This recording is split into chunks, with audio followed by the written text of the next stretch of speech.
If you're an American thinking about buying property in Whistler, you've probably been here for a few vacations already, and you probably already convinced yourself it's an amazing place to invest, vacation, and generate rental income.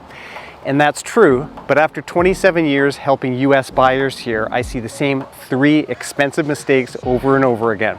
And if you don't know about them, they can cost you big. In this video, I'll break down exactly what they are, and most importantly, how to avoid them. Mistake number 1, not understanding restrictive covenants.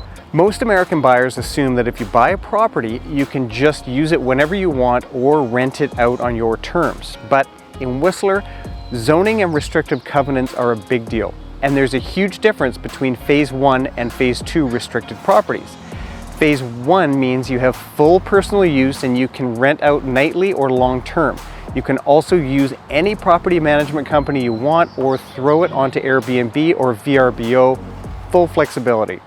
Phase 2 are those hotel-style condos such as the Four Seasons and the Westin, and this limits your personal use to 56 days per year. The rest of the time, the hotel manages it as part of their rental pool and you get your share of the revenue.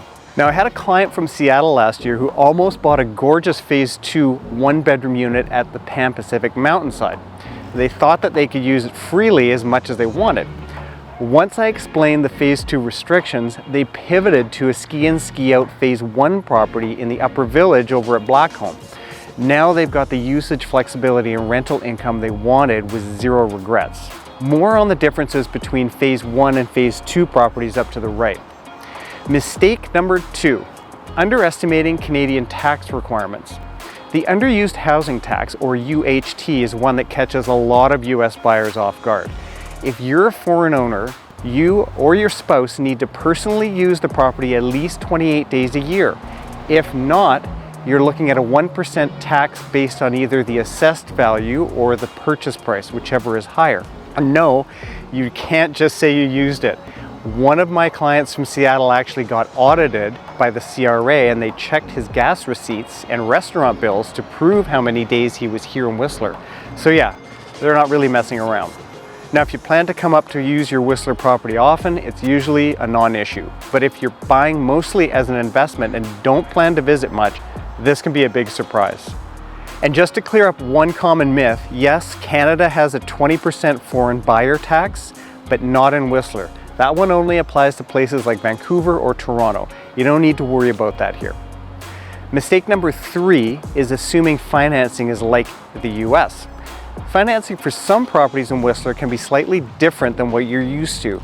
You can't get financing for a Canadian property through a US bank, and some Canadian lenders view Whistler as a bit of a specialty market, and many won't touch the Phase 2 hotel condo properties at all. You need a local mortgage broker who knows which lenders will finance which properties, and I can connect you with a few great options here. Some buyers end up using cash, HELOCs from US property, or cashing in investments to fund a property here.